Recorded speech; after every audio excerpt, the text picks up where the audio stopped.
Gosh, thank you for that wonderful, wonderful introduction. After such a glowing introduction, I'm tempted not to actually say anything and to go out on a high. But look, thank you very much for those kind words, Jonathan, of introduction. And more importantly, thank you for inviting me to speak with you here today. This summit, the work that this summit is doing, is incredibly important, not just to your country, not just to the region, but of course also to the United Kingdom, and frankly, by extension, to the wider world, because countering terrorism, sadly, remains as much of a challenge today as it did when this university first dedicated an institute to focus on it just before the turn of this century. Yesterday, those of you in the room joined countless others across the world remembering the tragic events of 9/11. It's in some ways hard to believe that that was 22 years ago. But at that terrible time, almost 3,000 people, Americans and of course others, lost their lives at the hands of a brutal, vicious, unprovoked terrorist attack. There were 67 British nationals who died on that day, and 5 Israelis were also amongst those who lost their lives. And it was one of those events, I am sure, where all of us remember exactly what we were doing when we saw the news. I remember I was in the commercial world, I was in the publishing industry, I was a sales guy, sold advertising in the publishing industry. And I worked on a big open plan sales floor in Soho, full of buzz, full of energy, full of excitement. And I came back from lunch and came up through the lift, came out onto the sales floor, big open plan sales floor, silence. The sales floor was almost completely deserted. And our sales director had a glass-walled office right in the center of the sales floor so that he could keep an eye on all the hard-working salespeople during the day. And his office was rammed with people all staring at a television. And I remember going in and saying, what's going on? What's going on? And someone saying, oh, there's been this terrible accident. A plane has hit a tower block in New York. And I said, well, what is it? Some light aircraft, some kind of, what was going on here? And someone said, no, the news says apparently it's a jetliner. And of course, with all the lack of information and self-confidence that someone of my age then could muster, I said, that doesn't happen. Commercial aircraft don't fly into tower blocks. They have flight plans. That just doesn't happen.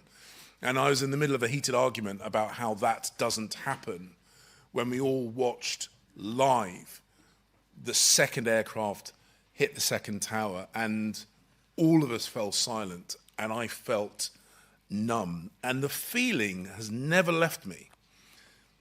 And I think even at that point, before fully understanding the implications of what happened, I realized that that event changed the world and changed it forever. It is seared into our collective consciousness. And it was emblematic, it remains emblematic of the savage era of terrorism, ranging from highly organized attacks at one end of the spectrum through to what sometimes feel almost to be random acts of violence perpetrated by individuals who have been radicalized, whether online or in their communities, and of course every kind of threat in between. I was born and brought up in London. And like all Londoners, I remember, again, seared into my memory exactly what I was doing, exactly where I was, exactly what I was thinking when I heard about London's 7/7 bombing attacks, where 52 innocent victims met their death at the hands of Islamist terrorists. And of course, terrorists, we know, pursue a range of goals, and they operate across the world. And their terrible attacks have plagued the lives of people across this region for decades. The sad truth is that violent attacks like this are nothing new to you and the people of this region. Only a few months ago, the UK and Israel were sadly united in grief following the horrific murder of British Israeli citizens Lucy, Maya, and Rena D. And I've had the opportunity to meet with Rabbi D on a number of occasions, and his stoicism and strength is a genuine wonder to behold. But as everybody here knows, that is sadly not an isolated incident. It wasn't an isolated incident.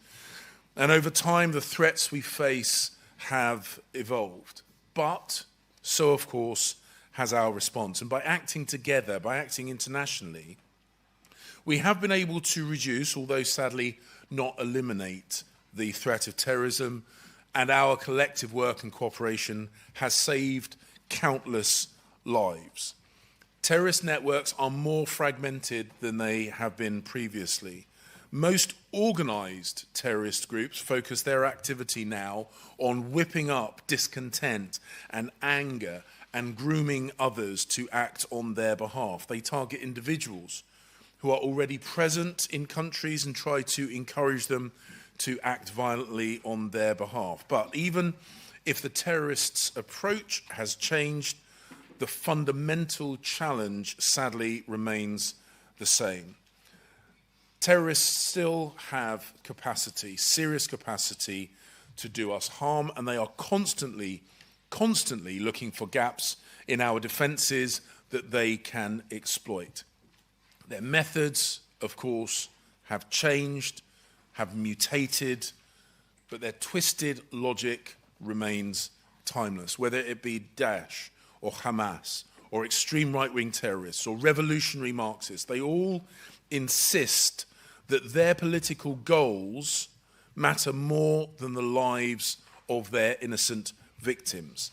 They, as well as their stooges, accomplices, and apologists, insist that their anger justifies the spilling of other people's blood. And that is sadly why they are so callous in their disregard for the sanctity of human life. That's why their logic stands in direct, glaring opposition to our values. And that is why the UK is unequivocal in condemning all acts of terrorism. And we have stood by Israel's side in the face of attacks this year and in the past, and we will continue to do so in the future. In the UK, we have just proscribed the Wagner Group, whose attacks against the heroic people of Ukraine seek to advance Russia's political cause, and whose brutal actions across the continent of Africa have caused widespread harm and horror there. And we call upon the whole international community to hunt the terrorists down, to bring them to justice and create a world where terrorists find no support. Because to tackle terrorism, we need the full range of tools. And the strongest of those, the most fundamental of those, is strong relationships. And I am delighted, genuinely delighted. And one of the reasons I'm here this week is to celebrate and publicise and shout about the strong bilateral relationship that the UK has with Israel. And earlier this year, you celebrated the 75th anniversary of your modern, your most modern, what's the word I'm looking for?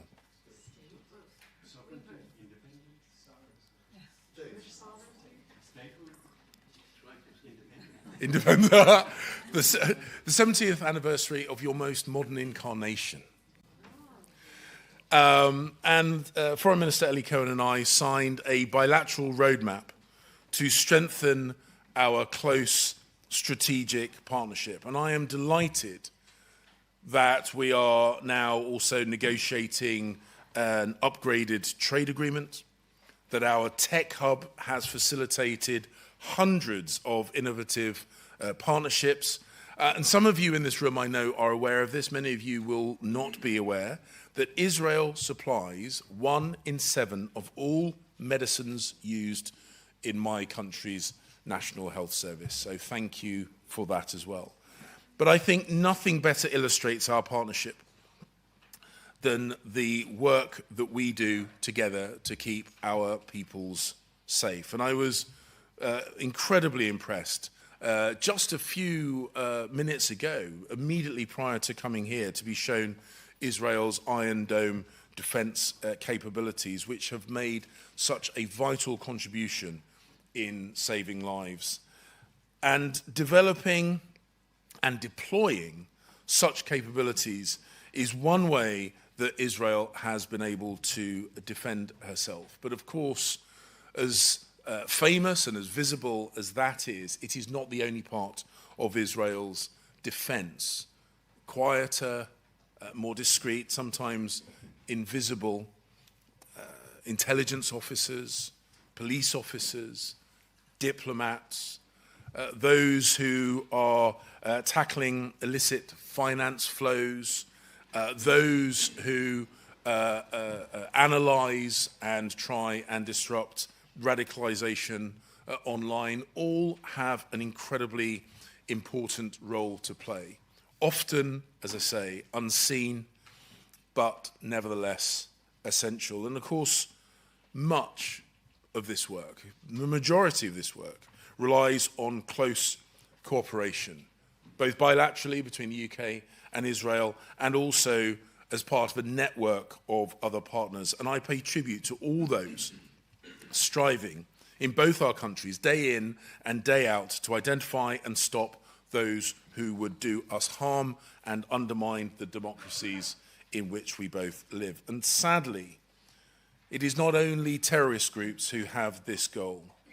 These groups, as you well know, have enablers in the region. The Iranian regime has publicly and regularly called for the destruction of the state of Israel, something that the UK would never countenance. They transfer weapons around the region. They fund terrorist groups such as Hamas and Palestinian Islamic Jihad, and these groups that attempt to rain death and destruction on the people of Israel. They fire rockets into civilian areas.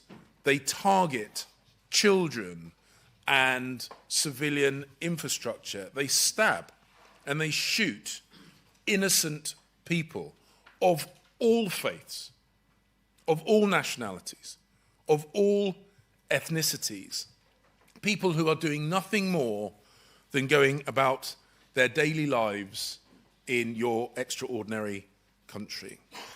And Iran refuses to take responsibility for their complicity in these attacks. But we, in the UK, are under no illusion at all about Iran's malign role.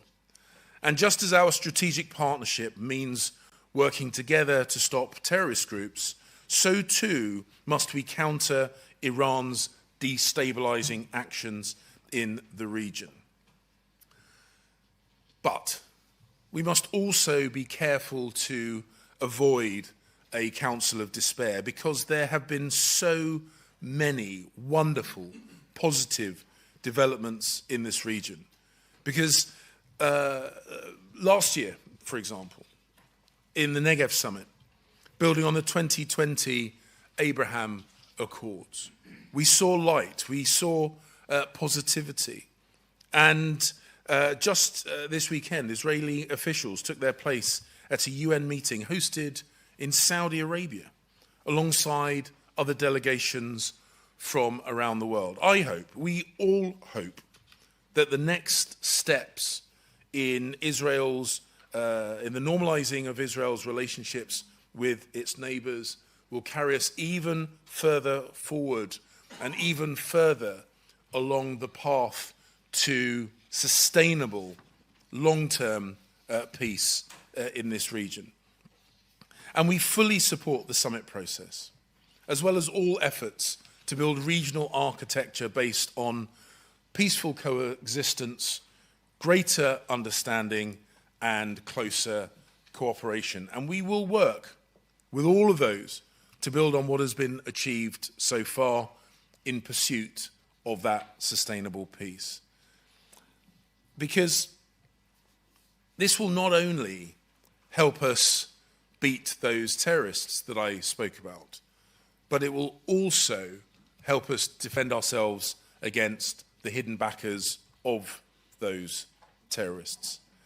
And on that subject, we must beware, we must be increasingly aware of the military cooperation between Iran and Russia, most clearly illustrated by Iran's wholesale provision of Shahad drones to the Russian military. And that is why all those, like the UK, that oppose Iran must do everything we can to help the Ukrainians as they defend themselves.